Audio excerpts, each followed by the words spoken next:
I think we're ready to get started. Thanks very much for your patience. Good afternoon, everyone, and welcome to Bank of America's 17th Annual Low-Income Housing Challenge. And welcome to San Francisco for those of you who are here for the first time. My name is Matt Paoni. I'm based here in San Francisco, working in our Community Development Debt Products Organization. And along with my colleagues in Community Development, as well as the rest of the bank, I am very pleased to welcome our teams today, our 4 teams, as well as our guests and members of the jury.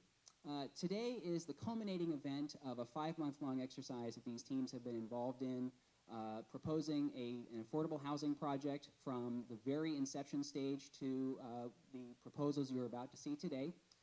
They were responsible for identifying a prospective site along with developer partner, a service provider. They have proposed site designs. They proposed sources and uses for their project. They are going to be demonstrating the operational viability of the project financially.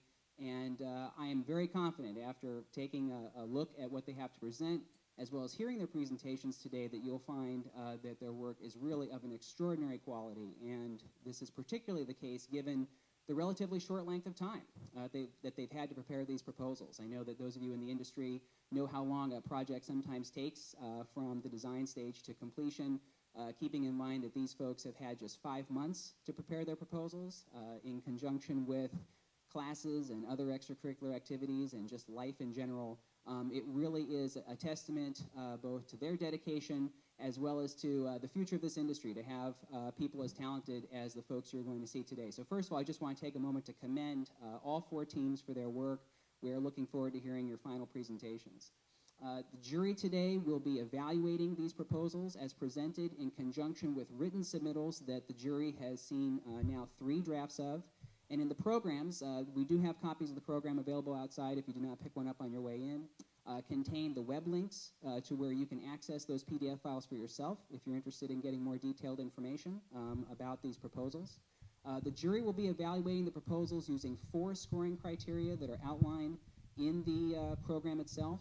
We will be, at the end of the event today, awarding category awards for the ranking proposals in each of these 4 categories, along with a first-place finisher who received the best overall score in the event. We do have the awards. I have them here, and I just want to assure all the teams, those of you who are going to be receiving your certificates of award, I did have certificates prepared for all the teams in advance, so just to let you know, if you're wondering, why do I have a personalized certificate today? Was this a rigged event? It is not rigged. We are prepared to award all awards to all teams. So please rest assured that this is a wide open competition up until right now. Again, I hope that the jury agrees with me in terms of the very high level of detail and thoroughness that the teams displayed in putting together their proposals. I would like to actually start the event by quoting from a juror who cannot attend today. He did leave comments to be shared with the jury. I did want to read just his opening remarks for his comments, just to give you a sense of hopefully what the jury's impressions are generally of these proposals. He wrote, "In general, I am amazed at the level of quality and professionalism that each group brought to this project. Because of the high level of quality, I am aiming my remarks at a level I would usually reserve for professionals that have been in the business for some time." So again, hopefully this gives you a sense of just how highly performing you have been relative to hopefully your future peers in this industry. So again, congratulations to all 4 teams. We're going to try to adhere, despite the delayed start, to a fairly strict timetable simply because we want to be mindful of the start of your weekends as well as the start of the evening rush hour. So we're going to try to strive for 5 p.m. time for announcing awards. Each presentation is scheduled to last up to 45 minutes. That will include time for questions and answers, starting from the jury as well as from the audience if time permits. We will have quick breaks in between each presentation, along with a 10-minute intermission that will occur after the second presentation. Please feel free to help yourself to refreshments that are immediately outside the room. To the extent you can, if you could please try to minimize your movement inside the room while presentations are going on, reserving your movement to these breaks in the intermission on behalf of the teams. I think that would be appreciated. Restrooms, gentlemen, the restroom is immediately outside these doors in this lobby outside this room, on that end on the left-hand side. Ladies, apologies, you have to go a little farther. You'll have to walk down the same corridor that you walked down to get to this room, past the bank of elevators, and then it will be on your right-hand side. If anyone has any questions, unfortunately, I'm going to be breaking the rule about not moving during presentations, so please grab me if you have any questions or concerns about the event. And unless there are any questions up front, I think we are ready to get started. Any questions? No? All right. Well, with that, just in a word of caution to the jury, your mics are live right now, so just to let you know. And we do also have a videographer here, so please be mindful of the location of the camera. If you do walk in the field of the video camera, your likeness will be captured, just warning up front. That said, please join me in welcoming from UC Davis the team to present the Gateway Efficiency Apartments at H and 7th Street. Welcome.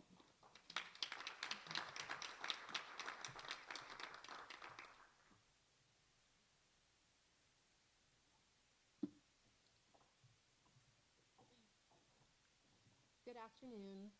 My name is Liz Collette, and I'm here with the C group from UC Davis. I have J.E. Pano, Cassie Hilder, and Ryan and Amy Barr. Our teammate Mike Alchek couldn't join us today. Today we are going to present to you the Gateway Efficiency Apartments at H and 7th in Sacramento. But before we begin, we would like to thank Bank of America for hosting this competition. We've had a wonderful time and are really excited to be up here at the top of the Bank of America Tower in San Francisco. The C Group would also like to acknowledge our supporters and advisors. Their assistance and guidance was vital to our success during this project.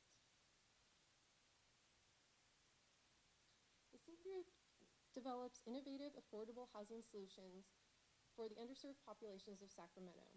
We believe that affordability, sustainability, and community integration are essential to the development process. Through a careful balance of these factors, we create a supportive and safe environment that enables our residents to become productive and successful members of society. Our projects are much more than buildings, they are places of renewal. Four main factors combine to make the case for the Gateway a compelling one. The first is homelessness. There's an acute need for low-income housing in Sacramento. There are over 2,500 homeless individuals at any given time in the Sacramento region. A third of these are chronically homeless, meaning that they are alone and they have been homeless for over a year. There are very few resources to help these individuals get back on their feet. For these individuals, single-room occupancy units, or SROs, represent a permanent housing solution to end homelessness. Existing SRO units in Sacramento have diminished greatly over the past few years, from over 3,000 units to just under 1,000. This has put considerable strain on the affordable housing market in Sacramento. A search recently revealed that there are no vacancies among the 1,000 units of SROs in Sacramento. In response to this problem, the city passed a no-net loss policy in 2007 that mandated a minimum number of SROs to be available citywide. This policy will come into play with the Hotel Marshall, which will close this summer and be converted into a boutique hotel. 80 residents will be displaced by this action, and they will need somewhere to live. Downtown Sacramento is an ideal location for an affordable housing development. It makes urban living convenient to have so many amenities and services within walking distance. In fact, our site received a 91 out of 100 on an online walkability survey called WalkScore. Transportation is one of the most important amenities that's close by, and there are multiple modes available. Downtown Sacramento is going to go through some very large changes in the upcoming years, most notably the rail yards development, which you can see in this region right here, will add new life and energy to the downtown core. It will also add increased access to services for our residents.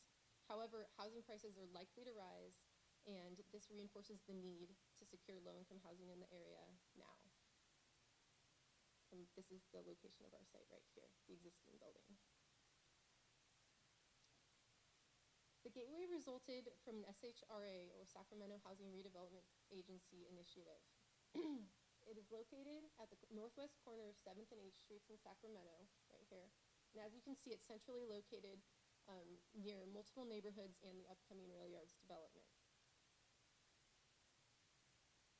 The site is 0.51 acres, and it's currently owned by the City of Sacramento.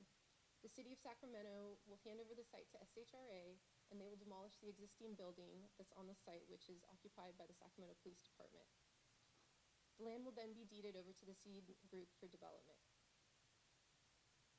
We plan to develop 160 SRO units in line with the city's goals. The building will be commercial on the first story and part of the second, and will also include comprehensive services for our residents. The mission of the Gateway is to provide a safe, stable, and supportive environment for low-income residents with an economically and environmentally sustainable design. Our main goals are sustainability in design and operation. We plan to attain a LEED Silver certification, which will bring about financial savings and health benefits. We also strive to create a supportive environment with on-site services for residents and an innovative design that encourages resident interaction. Lastly, we strive for community integration, where we engage residents in the community and draw the community to the building. In order to make the Gateway a success, we have forged important relationships with the following organizations. Our development partner is Mercy Housing. Mercy Housing is an established California developer of low-income projects and has received much recognition within the field for the success of their projects. They are also a service partner that will provide building operations and property management. Our other service partners include Turning Point Community Programs, a nonprofit mental health agency that provides psychiatric services, support, employment, and advocacy in the Central Valley. For the Gateway, they will provide case management, drug delivery, and other services. Another service partner is Pride Industries, a nonprofit that employs people with disabilities. They are a well-established provider of cost-effective quality services and will provide facility maintenance, janitorial services, and turnover services. Both Turning Point and Pride Industries have over 20 years of experience in their respective areas. Jones Lang LaSalle will be our commercial lease operator and will assist us in leasing out the medical and retail space in the Gateway. Our community partners are Dinner to Go and numerous other neighborhood organizations. Dinner to Go is a nonprofit meal assembly business for low-income working women that provides low-cost, nutritious meals. We will lease a space to Dinner to Go that is adjacent to the kitchen, which you will find out more about in the design section. The neighborhood associations are vital to the success of our project, and we have been able to forge really important relationships and strong relationships with them through SHRA. We've also received support from the rail yards, the City of Sacramento, and the Sacramento Metropolitan Arts Commission, which will help us to create a public art mural on the south side of the building.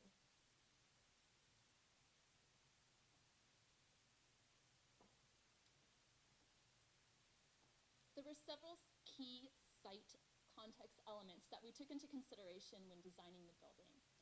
You can see our building here is highlighted in yellow. We share the lot with a SMUD substation. This building is located in the downtown area of Sacramento. There are numerous government and high-rise buildings in this area. I'd like to point out the federal courthouse is here. It's a 20-story building, as well as the county jail is 12 stories. Parking lots are adjacent, as well as the rail yards development is immediately in this context.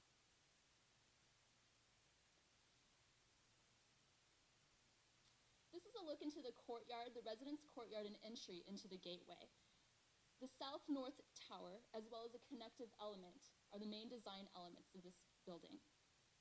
The Gateway is constructed with a steel frame, floor plates of lightweight concrete over metal decks, as well as glass curtain walls. A closer detail of the courtyard and entrance.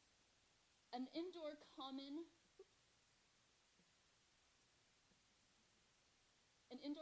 room for the residents is here, as well as an outdoor patio immediately above it. The landscaping here, as well as on the roof, are watered using gray water recycled from the building and have been specifically chosen to use drought-tolerant plants.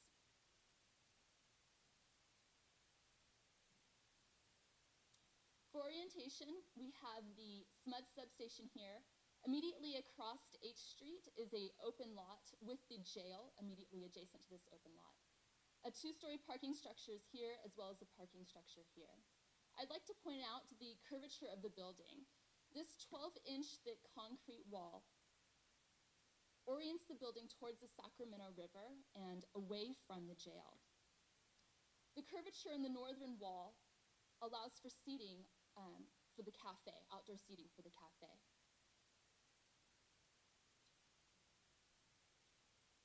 The southern-facing mural wall features 12-inch thick concrete to act as a heat mask for the building. There is a low window-to-wall ratio as well.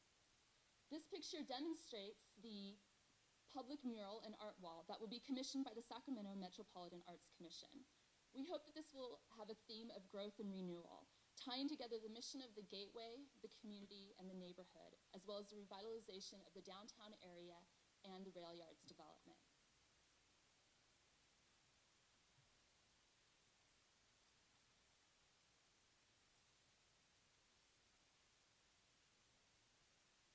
The Gateway can be thought of as having 3 parts: an 8-story north tower, a 7-story south tower, as well as a 6-story connective bridge.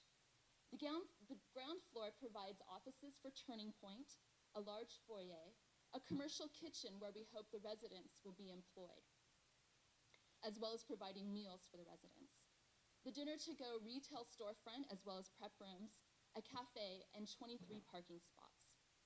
The Gateway in total is 80,000 square feet, with 20,000 square feet devoted to commercial space and 60,000 for residential use. The second floor houses retail units as well as a large community room for use by the residents. The north tower will have additional retail space with access from the street as well as a parking garage. A typical residence floor, this is a rendering of the first floor, with the parking spaces, retail for the Turning Point, and the large community room. A typical ground floor has 2 conveniently located stairwells as well as elevators. Most of the floors have common rooms overlooking the rail yards to the north. The roof of the connective bridge has a common laundry as well as a roof garden for use by the residents to enjoy views of the river, the rail yards, and the sunset.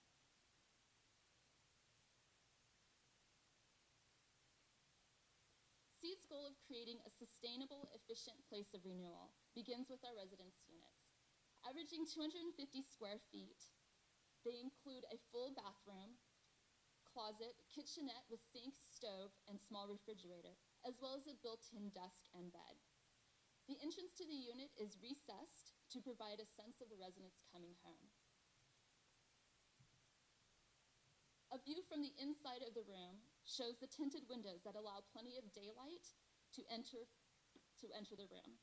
A small window over the bed provides natural ventilation for the residents. This room features a view of the courtyard.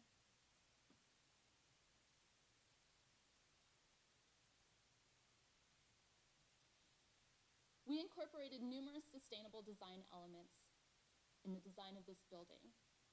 At our estimates, we exceed Title 24 by 22%. These measures include passive solar, including the 12-inch concrete wall heat mass, to moderate solar gains in the day and distribute the heat at night. Natural light and operable windows, active geothermal heating and cooling systems, photovoltaic cells and wind turbines, as well as transparent siding. Other efficiencies include low VOC materials, including paint, floor, and finishes, renewable and recyclable furniture and flooring and millwork, gray water system, a rooftop garden, CFL lights, low-flow plumbing fixtures, as well as Energy Star appliances. This rendering shows a view of the PV panels as well as the rooftop garden. A key design element of the building was the slanted roofs with the photovoltaic cells. The design allowed us to incorporate wind turbines underneath the roof to take advantage of the delta breezes that come through the Sacramento Valley. We have incorporated two 60-foot turbines underneath the roofs. An example is shown here on a building in Chicago.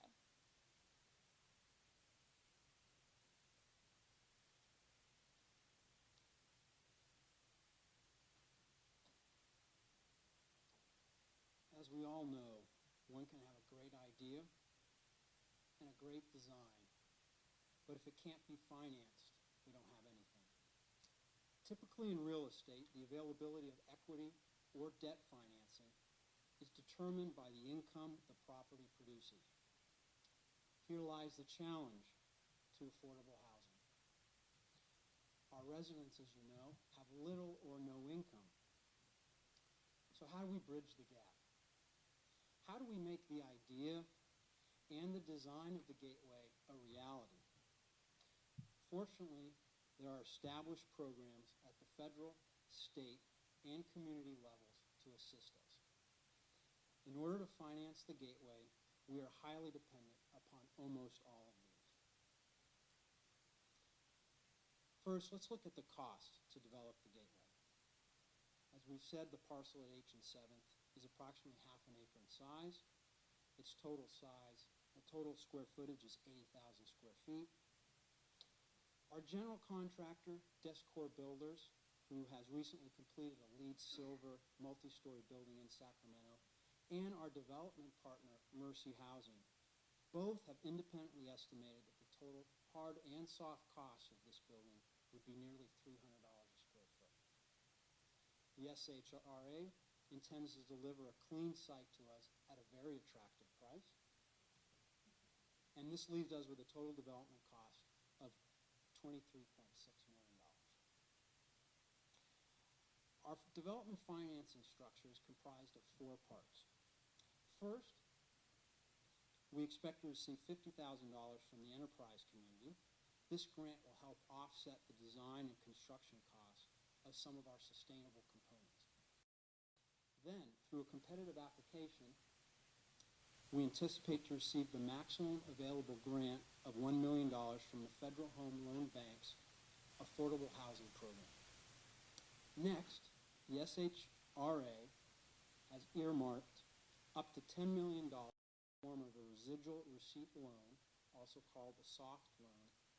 We plan to use $8.8 million of this for the development of the gateway.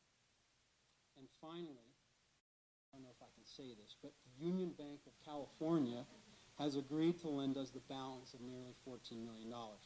We talked to Matt about it, but his interest rate was way too high. They offered us 15 and a quarter. Now let's take a look at the residential rates. These rents comprise nearly 90% of the projected income of the gateway. Of our 160 residents, we anticipate at any given time, a quarter of them, which are these that are below 30% AMI, will have spent last night under an overpass. We expect little to no income from them. Another quarter will qualify for the Shelter Plus Care program. With the program, we expect these residents to make up approximately 34% of our rents. The remaining half of our residents will have established incomes, either through Social Security or otherwise, and will contribute over half of the rental income. Many of these residents will come from the Hotel Marshall SRO, which is in the process of being converted to private use. Based on these income assumptions, our pro forma shows that the gateway, after debt and partnership fees, will have a positive cash flow for the first 5 years. However, from year 6 and on, the gateway will be cash negative. Here again is the extraordinary challenge I discussed earlier. So how will we overcome the deficit and still satisfy our obligations? First, we anticipate to qualify for the highly competitive 9% federal tax credit program. Our qualifications are sound. In fact, I've looked at all of your other qualifications, and we have better ones. The gateway is comprised of 100% affordable housing, all of which are SROs. In addition, the gateway has the strong financial backing of the SHRA with a commitment of $10 million as a gap funding. In addition, we have the strong political backing of the City of Sacramento and a strong development partner in Mercy Housing. Furthermore, since we qualify for the difficult-to-develop area, we receive that 30% boost. In addition, we also receive 15 and 17% above title energy efficiency boost. So this places the value of the available tax credits we qualify for at $22.5 million. However, we expect to use only a little bit more than half of that. These tax credits will pay back the bulk of our construction loan. The remainder of the construction loan will be converted to a 15% permanent loan, also from the Union Bank of California. The SHRA loan of $8.8 million will stay in place, and it will be augmented with a $1.1 million operating deficit guarantee, also from the SHRA. This guarantee will be a one-time bulk payment, which will earn interest. And the interest in the principal will cover the operating deficit discussed earlier from year 6 to year 30. We expect the SHRA to announce the RFP sometime this late spring or early summer. Once awarded the commission, we anticipate to spend approximately 6 months assembling the proper permits, financing, and also taking care of finishing the architectural and engineering drawings. Construction, we estimate, to last 18 months, and in March of 2011, will be open for residents.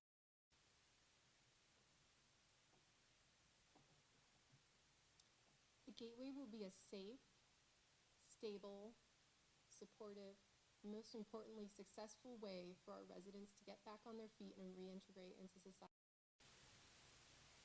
We wanted to leave you with the story of Sherry James. Sherry was living on the street for 20 years, sleeping next to the river and going without food for multiple days at a time. She was entered into supportive housing last year and has been sober ever since. We hope to give the same hope that Sherry has for life to others in Sacramento. Thank you.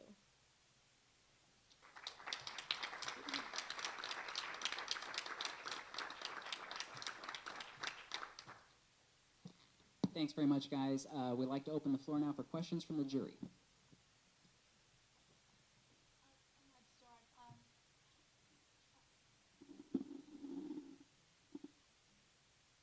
I'm very impressed with your development of this project, and as we all know, this is the fourth time that we've met, and I've been appreciative of the responsiveness that all of you have given to the questions and suggestions that have come from the jury. I think you do have a very sustainable financial model for this project. I would encourage you, however, to go and talk to perhaps Bank of America again before you make a final decision.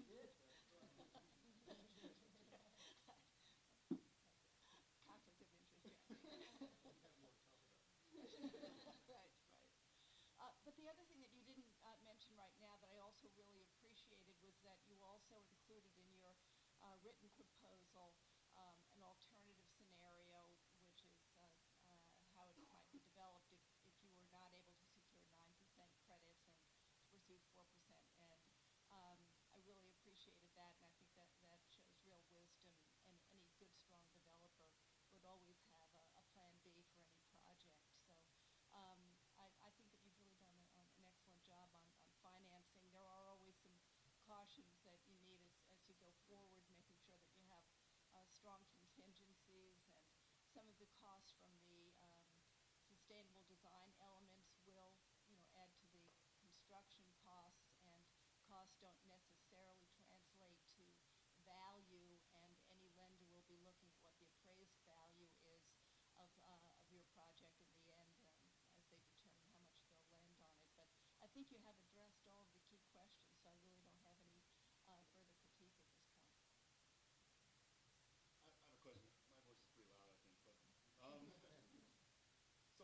a great project. It's the kind of project that we at Enterprise finance all over the country. One question I have is Turning Point for how are you funding, or how are they getting funding for providing the services? Because clearly that's a critical piece of this development. They anticipate to seek funding from the county, Sacramento County, to fund their operation.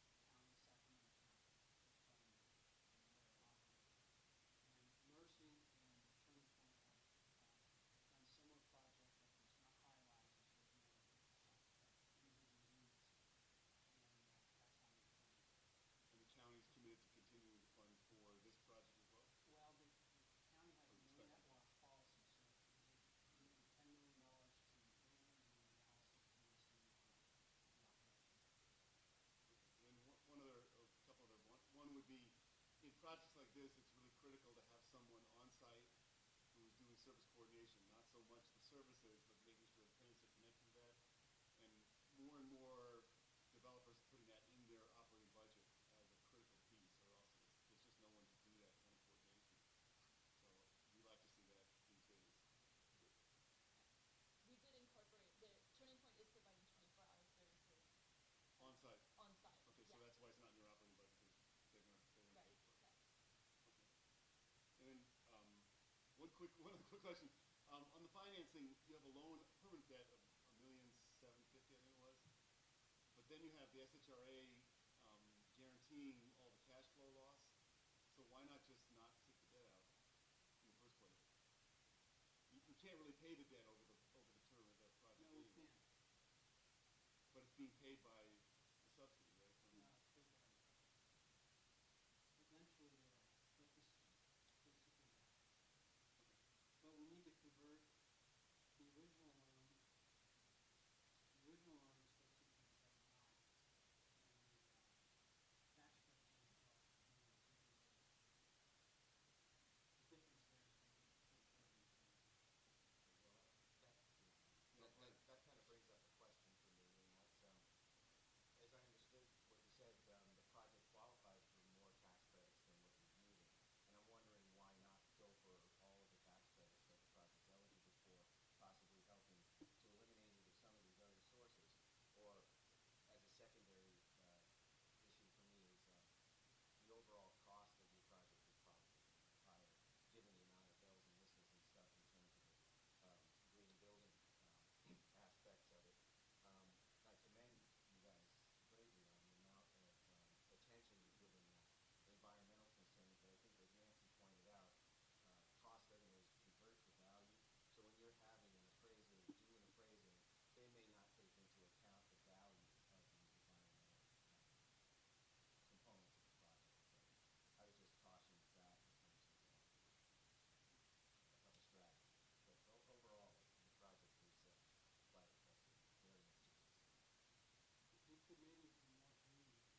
felt 50/50. Any questions from the jury? Well, we have a few minutes to open it up to the audience if there are additional questions from the audience.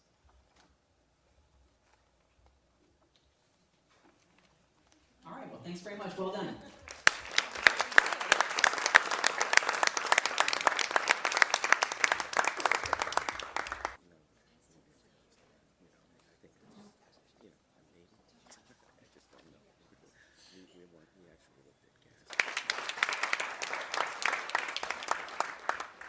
Thank you, Matt.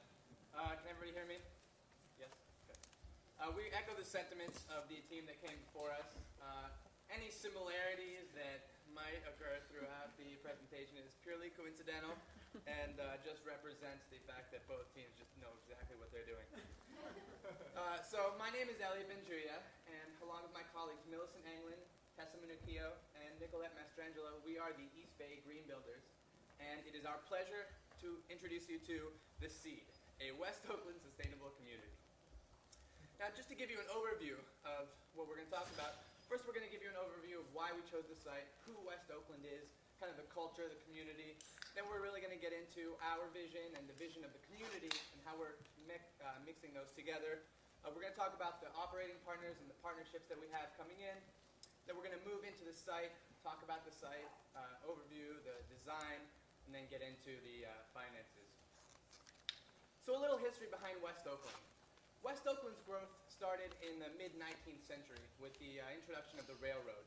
It was really the hub for the Southern Pacific Railroad, brought a lot of economic growth to the area, served as the point where everything got unloaded for the San Francisco Bay ferries.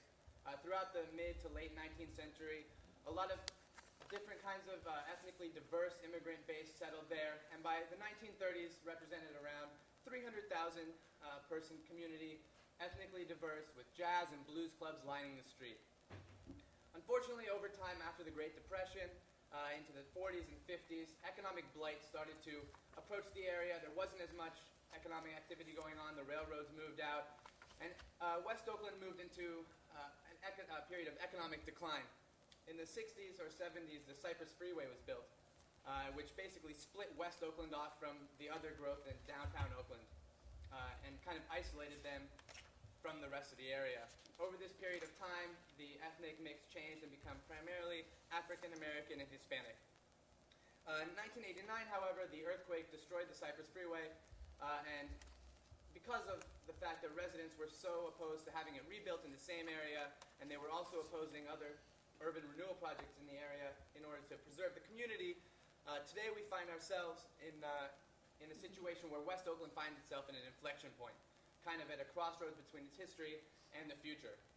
Now that the Cypress Freeway is gone, West Oakland has an opportunity to be integrated into the greater Oakland community.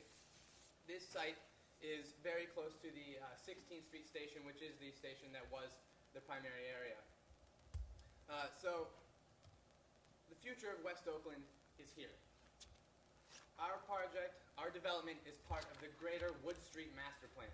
There's a big area of West Oakland that's being redeveloped, and what we are trying to do is work with the community to prevent displacement, to include affordable housing in an area that is going to experience major change in the coming years. Oakland's oldest community is experiencing a brand new beginning, and East Bay Green Builders is very excited to be a part of this transformation. The vision of the community and the vision of East Bay Green Builders is really threefold. What we want to do is not make a real estate development, but we are really providing for community development in three ways. We are looking to create a sustainable economy, to promote sustainable environment, and to preserve a sustainable culture and community. We are really looking to keep the community in place and recognize its powers. But we can't do this alone. So we have brought in some partnerships, the first of which is the Boys and Girls Club of Oakland. Now, our three operating partners, although they each have their own strengths and provide their own services, we've made sure that they complete a picture and provide a comprehensive solution to the residents of the development and to the local residents of the community. The Boys and Girls Club will bring a fully dedicated staff to operate a 4,000 square foot youth center at the Seed. Their programs will include career development, youth development, leadership development, arts and crafts, sports, and will allow the residents of the community to grow in a manner that they haven't before. This goes along with our partnership with People's Grocery. People's Grocery is a community-based organization whose mission is to come up with creative solutions to address the issues of economic, health, and environmental concerns in the community. People's Grocery's primary goal is to create a self-reliant and sustainable food system in the West Oakland community. They are based out of West Oakland. We are going to provide People's Grocery a 5,000 square foot seed garden, or urban garden rather, in the development. Now, while we are building out this garden, People's Grocery is committed to operating. The garden and People's Grocery have significant benefits in education of residents of how to make and create sustainable urban agriculture. They also provide entrepreneurial, economic, and business opportunities for the residents. And they have, and they provide, in addition, a testing area for larger urban garden, urban farming more so, that People's Grocery is proposing in the immediate area. Finally, we bring in Project Reconnect. East Bay Green Builders has tried very hard to make sure that we are riding the wave of local forces. Project Reconnect is a nonprofit counseling organization that provides at-risk youth, primarily for gang violence, with education and as well with their families, to create an environment where they can hopefully be moved away from the path that they are going down. Project Reconnect is funded by Measure Y. Measure Y was a measure passed by Oakland in 2004. It's the Violence Prevention and Public Safety Act, and essentially provides funding for various groups in order to mitigate the effects of that violent crime has limited the growth potential of Oakland. So we are providing them with a classroom space. They already have programs in East and Central Oakland, and we really want to bring their services to West Oakland community, so that the concerns of violence can be mitigated as we grow in a differing world. I will now pass it on to Testimony Theo. I'm going to talk a little bit about our site location and the planning and land use considerations for our project. We're centrally located in the East Bay in a newly emerging West Oakland neighborhood. As you can see, we have easy access to the Bay Bridge as well as downtown Oakland, and several bus lines provide access to the West Oakland BART. Our 2.65-acre parcel is currently vacant and undeveloped, and we're located in a neighborhood with a variety of land uses ranging from light and heavy industrial uses to single-family homes. Our project will be an integral component of the Wood Street Master Plan, which is being led by Holiday Development. The master plan calls for the redevelopment of 29.2 acres of underutilized industrial land into a new pedestrian-oriented mixed-use development. When complete, it will have over 1,500 new residential units, as well as nearly 30,000 square feet of neighborhood-serving commercial space. The individual properties within the master plan are being developed by different entities, and 3 projects have already begun. The Pacific Cannery Lofts, as well as the Zephyr Gate Townhomes, are currently for sale. They're market rate units, and Bridge Housing is constructing a 99-unit affordable rental project that's slated to come online in 2009. The seed will be part of phase 2 of the project, along with 3 other parcels that are also zoned for residential use. At the heart of the master plan area is the 16th Street train station. The station was damaged in the 1989 Loma Prieta earthquake and subsequently closed. Currently, Bridge Housing and CalPERS are working on a plan to rehabilitate the station, and when complete, it will include space for performances and events, food prep and service businesses, youth functions, and exhibit space for West Oakland history. The seed will be built just down the street from this new commercial center, and residents will be able to take advantage of the many amenities and activities that are offered here. Our site is located at 2001 Wood Street, directly across from Raimondi Park, and as you can see on both sides of our site, we have smaller pocket parks on 18th and 20th Streets. As you can see in this aerial photograph here, an elevated highway forms the northwestern boundary of our site. Frontage Road, which is approximately 25 feet high at this location, separates our site from the 880 freeway. The Raimondi Park, which is across the street from our site, will be a great asset for our residents when complete. The park is one of the largest and most heavily utilized parks in the city of Oakland. Currently, it's undergoing a $5 million renovation, and when the project is complete, the park will include 2 new turf fields, a baseball field, as well as a putting green, children's playground, picnic area, and some jogging paths. Residents who are seeking a wide range of recreational activities will be able to just walk across the street to this park and enjoy it. Our site is located within a quarter mile of an AC Transit bus stop, and there are numerous other stops within a half mile of our site. The 13 and 19 bus lines provide access to the West Oakland BART station, and in addition, the developers of the Wood Street Master Plan are currently discussing the possibility of providing a private shuttle to the West Oakland BART station to supplement the AC Transit service. Our project will also provide bike storage and city car share parking spots.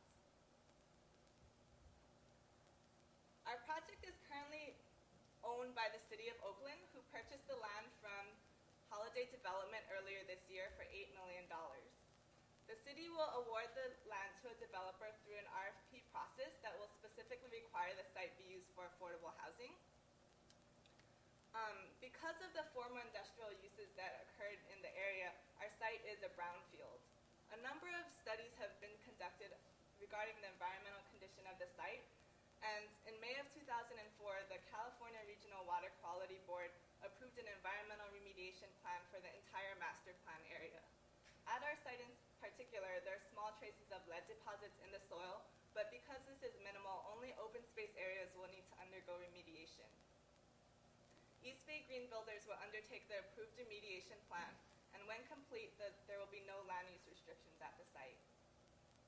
The City of Oakland will provide funding for the remediation process as part of the RFP award. In terms of zoning, we're located in the Wood Street zoning district, and our parcel is zoned for multifamily residential development.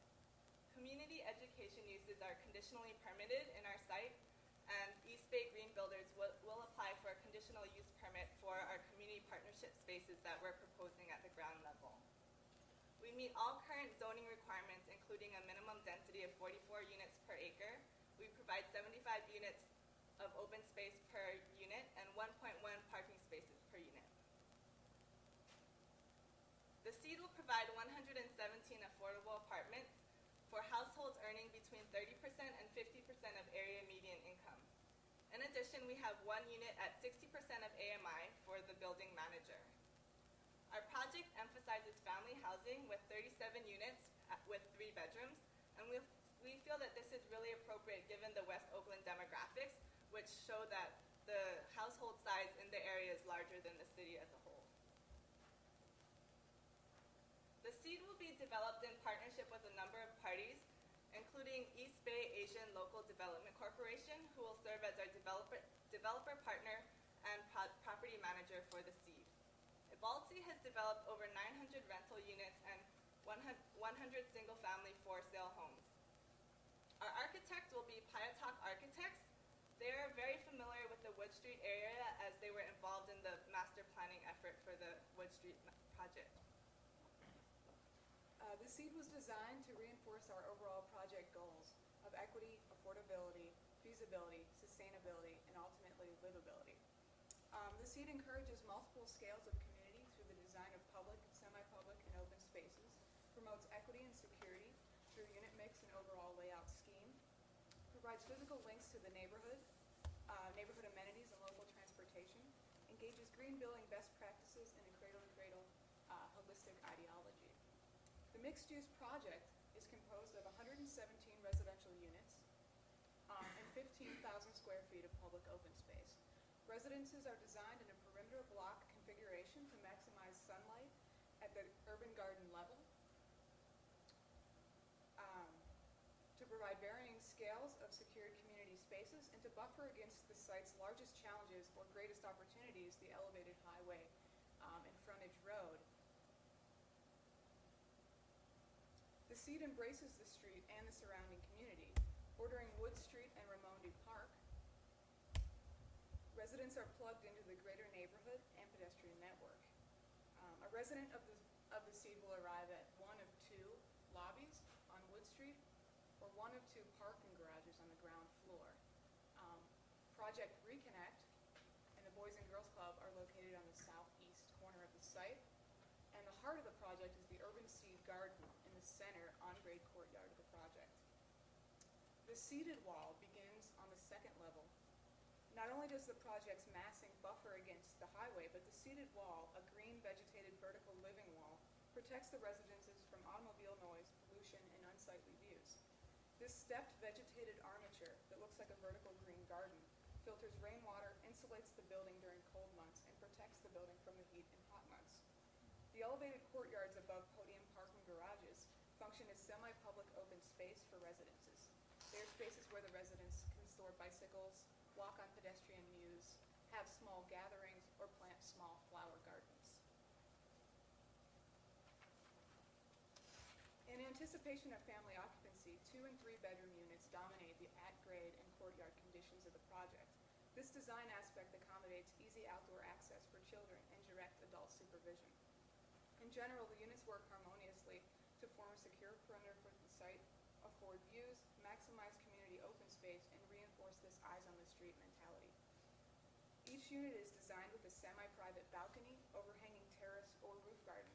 The units are stepped and staggered to provide these unit alcoves and to provide adequate shade on the south and west faces of the building. Larger roof terraces, gardens, and community lounges are accessible to all residences. The nexus, or the heart of the project, is the Seed Community Garden. Run by community partner People's Groceries, this is a neighborhood venue for local agricultural production. This garden is on grade and open to the public via a gated entrance to Wood Street. A community food preparation and tool house opens onto the courtyard. In addition, a community room with the potential to function as a future market mediates between the garden and Wood Street. The garden is also an educational testing ground for the larger farming plots under Highway 880. The community art wall, you can see in the back of the garden, brings colorful paintings from local residences and community members, and kind of brings this history and culture of Oakland into the center of the project. The Seed has employed many passive design strategies.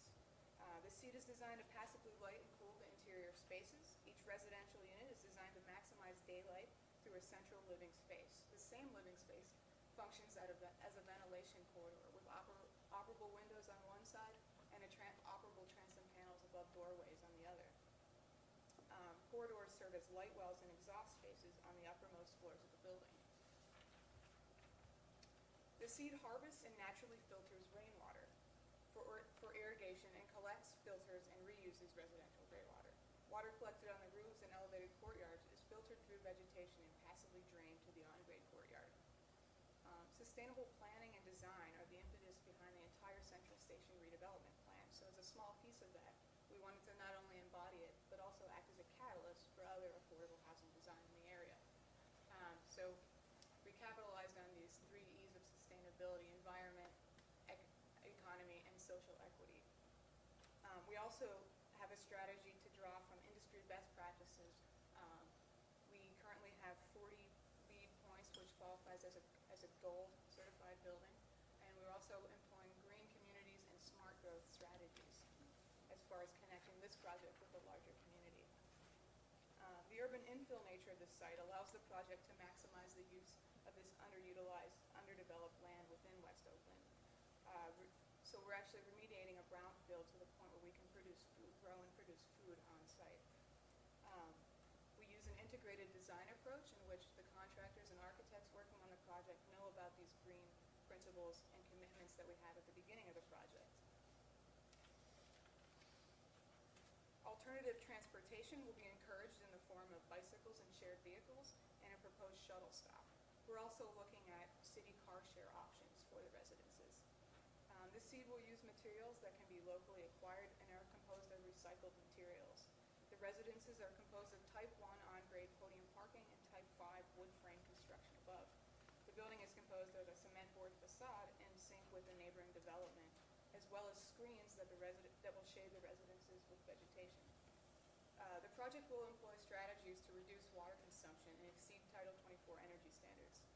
We plan to reduce water consumption through water reuse measures and use of efficient fixtures. Rainwater will be collected and stored to be reused for irrigating lawns and flushing toilets.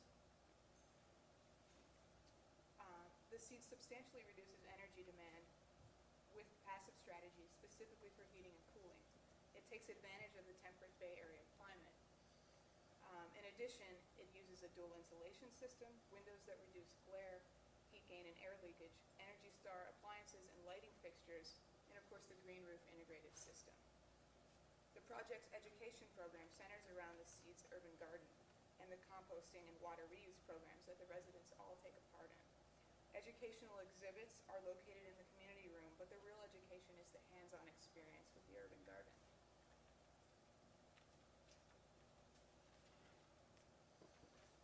Millicent will explain how this is all feasible.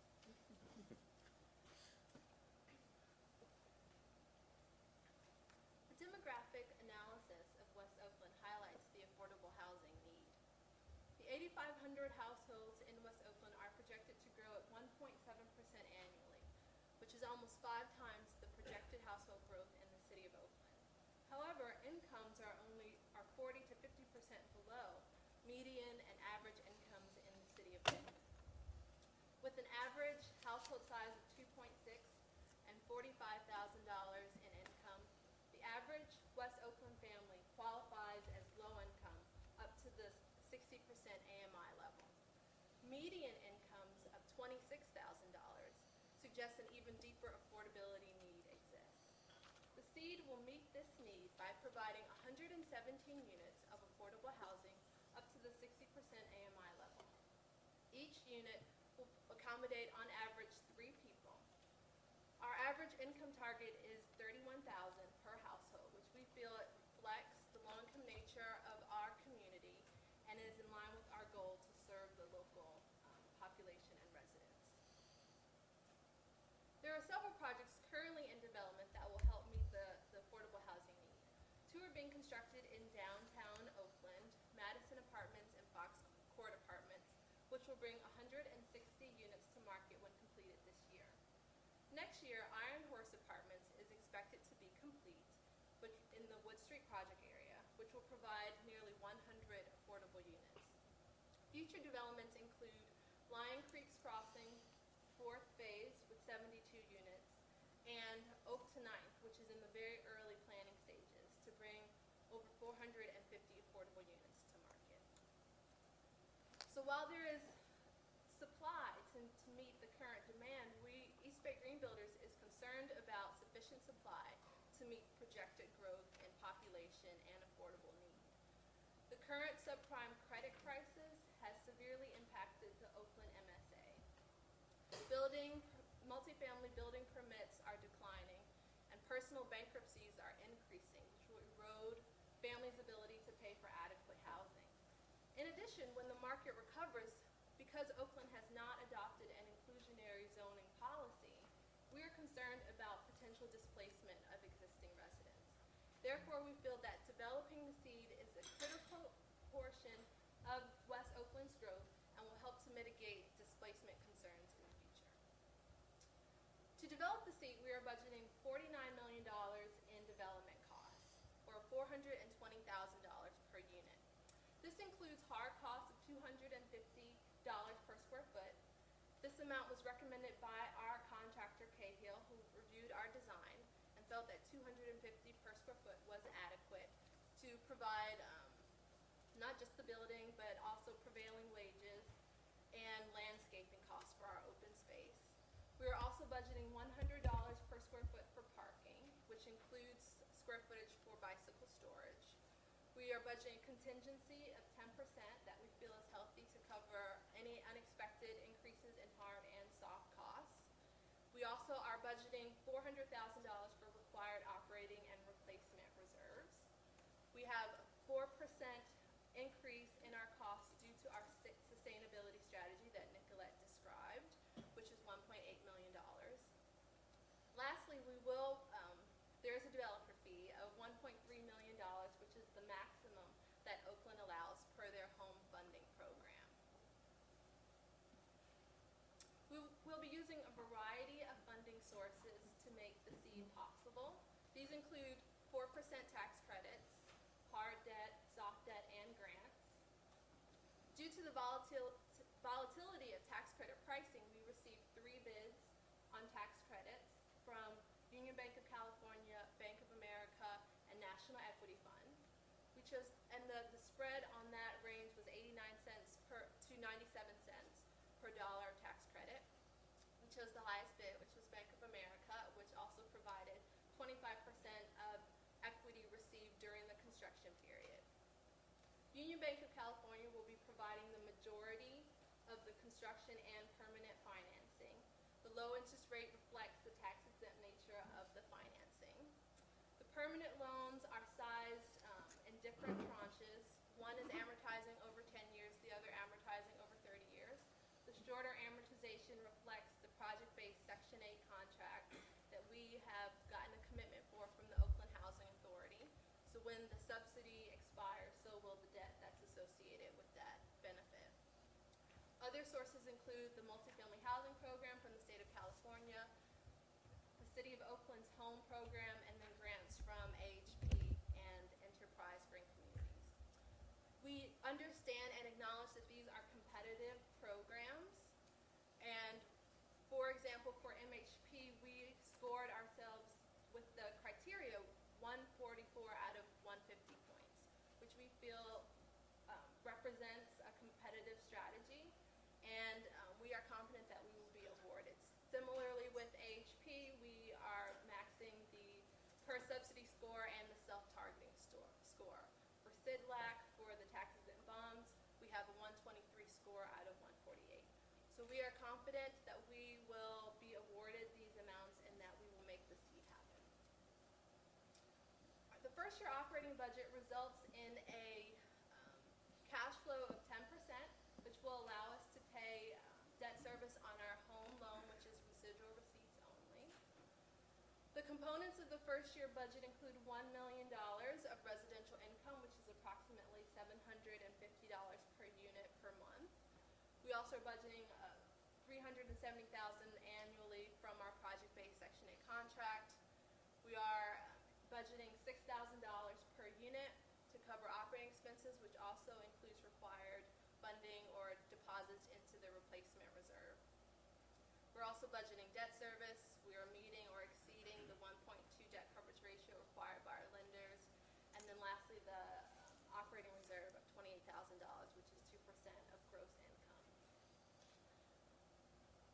Notice that we are not budgeting any rent from our social service providers. We will be building out the space and providing it to them at no cost. However, we are expecting that they will cover the operating expenses associated with their unit. Also, I want to highlight that at the expiration of the project-based Section 8 contract, we will be operating at a deficit. This is beginning in year 11. However, the operating reserve is sized appropriately to meet these deficits, which we estimate to be 3 to 4% of operating expenses and debt service. Just to recap, we want to really make sure that we have communicated the strengths of our project. As Nicolette said, we started with a brownfield and we're ending with an urban garden. We are